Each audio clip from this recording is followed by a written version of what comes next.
بسم اللہ الرحمن الرحیم۔ معزز ناظرین، السلام علیکم۔ آج میں آپ کو بتاؤں گی 3000 سال پرانی مسجد اقصیٰ، جسے بیت المقدس بھی کہا جاتا ہے، اور اس کی تعمیر کے کچھ حیرت انگیز حقائق کے بارے میں۔ پہلے ہم مسجد اقصیٰ کے تعارف کے بارے میں جان لیتے ہیں۔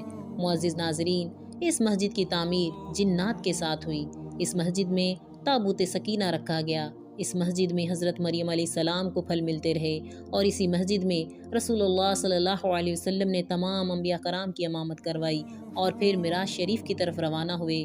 اس مسجد کو قبلہ اول کا بھی شرف حاصل ہے۔ رسول اللہ صلی اللہ علیہ وسلم نے 17 ماہ تک اس مسجد کی طرف رخ کر کے نماز ادا کی۔ اس مسجد کا رقبہ قریباً 1,44,000 اسکوائر میٹر ہے۔ اس میں 5 لاکھ نمازی ایک وقت میں نماز ادا کر سکتے ہیں۔ معزز ناظرین، مسجد اقصیٰ کی ایک مسلمان کے دل میں کیا اہمیت ہے؟ آج کا مسلمان اس سے غافل اور ناواقف ہے۔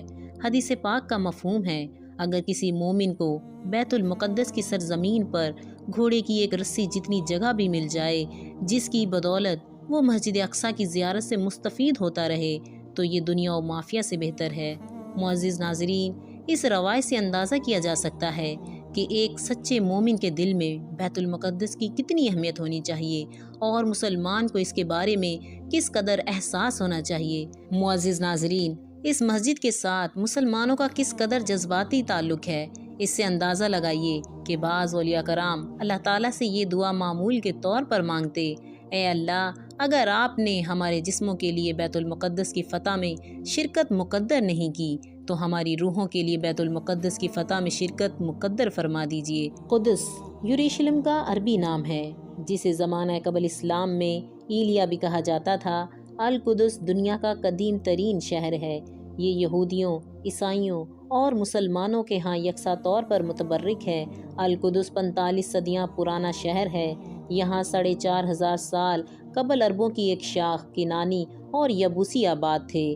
2500 قبل از مسیح میں انہوں نے اپنی بستیاں بسائیں اور قلعے تعمیر کیے۔ پھر 1049 قبل مسیح میں حضرت داؤد علیہ السلام نے اسے فتح کیا، اور ان کے فرزند سیدنا حضرت سلیمان علیہ السلام کے دور میں اسے بہت ترقی حاصل ہوئی۔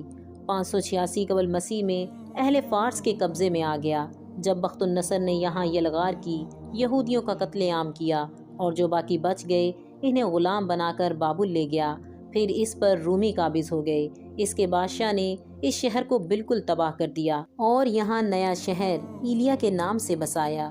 رومیوں کے دور حکومت میں یہ شہر ایلیا کے نام سے جانا جاتا تھا، اور یہاں عیسائیت کا دورہ تھا۔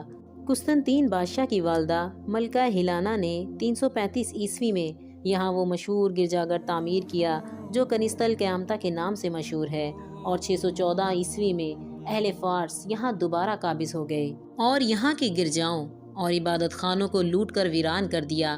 اس وقت پیغمبر آخر الزماں صلی اللہ علیہ وسلم مابعوث ہو چکے تھے، اور یہی وہ واقعہ ہے جس پر مشرکین مکہ نے صحابہ کرام کے سامنے فخر ظاہر کیا تھا، کیونکہ فارسی مشرک اور ان پڑھ تھے، اور رومی مسلمانوں کی طرح اہل کتاب تھے۔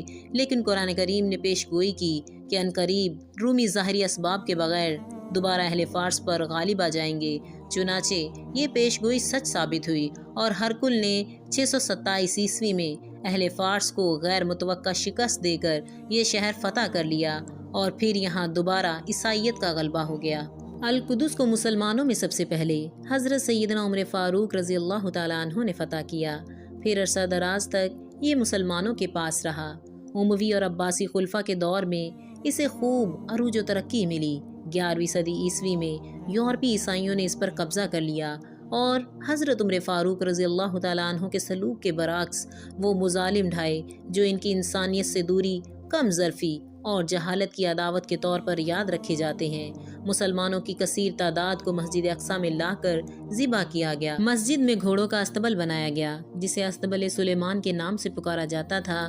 80 سال تک صلیبی عیسائیوں کے قبضے میں رہنے کے بعد فرزند اسلام سلطان صلاح الدین ایوبی رحمۃ اللہ علیہ نے اسے 1187 عیسوی میں دوبارہ فتح کیا، اور مسجد اقصیٰ کی تعمیر نو کے ساتھ یہاں مدارس، مکاتب اور اوقاف کا سلسلہ جاری کیا۔ تب سے یہ مسلمانوں کے پاس تھا، لیکن انگریزوں نے 2 فروری 1924 کو فلسطین پر قبضہ کر لیا۔ معزز ناظرین، عام طور پر یہ مشہور ہے کہ مسجد اقصیٰ کی پہلی تعمیر حضرت داؤد علیہ السلام اور حضرت سلیمان علیہ السلام نے کی، لیکن یہ بات صحیح نہیں۔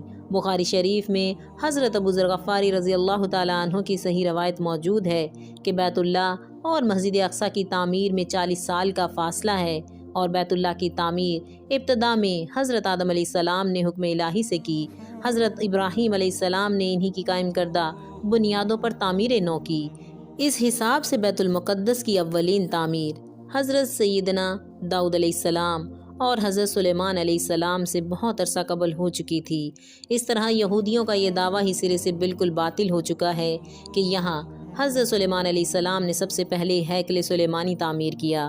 البتہ یہ ضرور ہے کہ اس کی تعمیر نو حضرت سلیمان علیہ السلام نے کی تھی، لیکن حضرت سلیمان علیہ السلام سے صدیوں قبل یہ ہیکل موجود تھا۔ القدس کی جو تاریخ انسانی دنیا کو معلوم ہے، اس کے مطابق یہاں کنانیوں اور یبوسیوں کے دور سے ہیکل تعمیر ہوتے چلے آ رہے ہیں۔ حضرت سلیمان علیہ السلام کے بعد بھی کئی مرتبہ یہاں نئی تعمیرات ہوتی رہیں۔ بعض مرتبہ تو زلزلہ یا حملہ آوروں کی لوٹ مار سے مکمل انہدام کے بعد نئی تعمیر ہوئی، جو کبھی یہود کے جانی دشمنوں، عیسائیوں اور کبھی مسلمانوں نے کی۔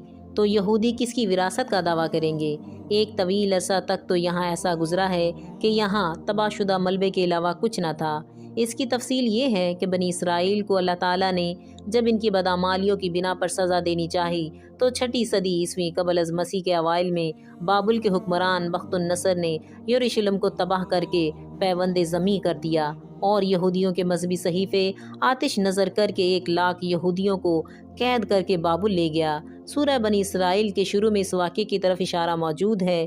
یہود کے عذاب الہی میں گرفتار رہنے کے اس زمانے میں تقریباً 1.5 صدی تک یہاں ویرانی کے سوا اور کچھ نہ تھا۔ اس کے بعد اہل مصر، فارسیوں اور رومیوں کی حکومتوں نے مختلف ادوار یہاں گزارے، اور ان کے دور میں یہاں تعمیرات بنتی اور اجڑتی رہیں۔ مختلف اقوام کی حکومتوں کی اس طویل تاریخ کے ہوتے ہوئے یہودی نہ جانے کس طرح اس جگہ پر دعویٰ کرتے ہیں۔ ان کا یہ بے جا دعویٰ ان کی اس تاریخی بدبختی کا حصہ ہے، جس کی بنا پر وہ مختلف اقوام عالم کو اپنا دشمن بنا کر ان سے مارے کھاتے رہے، اور اب مسلمانوں کی مخالفت مول لے کر اپنے لیے فیصلہ کن شکست کی بنیاد رکھ رہے ہیں۔ معزز ناظرین، سیدنا عمر فاروق رضی اللہ تعالیٰ عنہ کے دور میں مسلمانوں نے اس شہر کو فتح کیا تو اس وقت یہاں عیسائی حکمرانوں اور پادریوں کی بے توجہی اور بے ادبی کی وجہ سے یہ جگہ ویران تھی، اور مقدس چٹان پر کوڑا کرکٹ پڑا ہوا تھا۔ حضرت عمر فاروق رضی اللہ تعالیٰ عنہ نے اس کی صفائی کا حکم دیا اور خود بھی صحابہ کرام کے ساتھ مل کر صفائی کی۔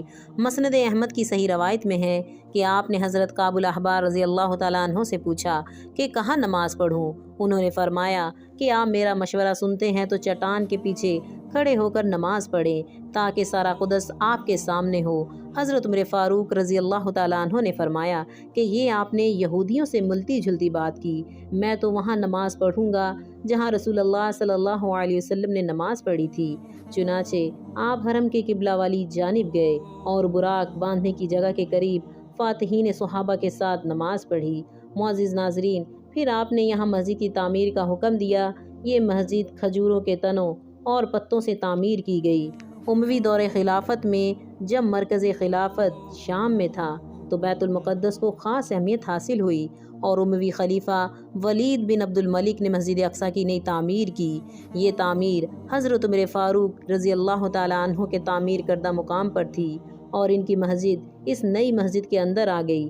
موجودہ تعمیر کی بنیادیں اموی خلفاء کی ڈالی ہوئی ہیں۔ معزز ناظرین، مورخین کا کہنا ہے کہ جس طرح بیت المقدس کی فتح حضرت عمر فاروق رضی اللہ تعالیٰ عنہ کا کارنامہ ہے، اس طرح اس کی شاندار تعمیر کا اعزاز اموی خلفاء کو حاصل ہے۔ معزز ناظرین، مورخین کا اتفاق ہے کہ مسجد اقصیٰ کی روز اول سے جو حدود تھی آج بھی وہ انہی حدود پر قائم ہے، ان میں کمی بیشی نہیں ہوئی۔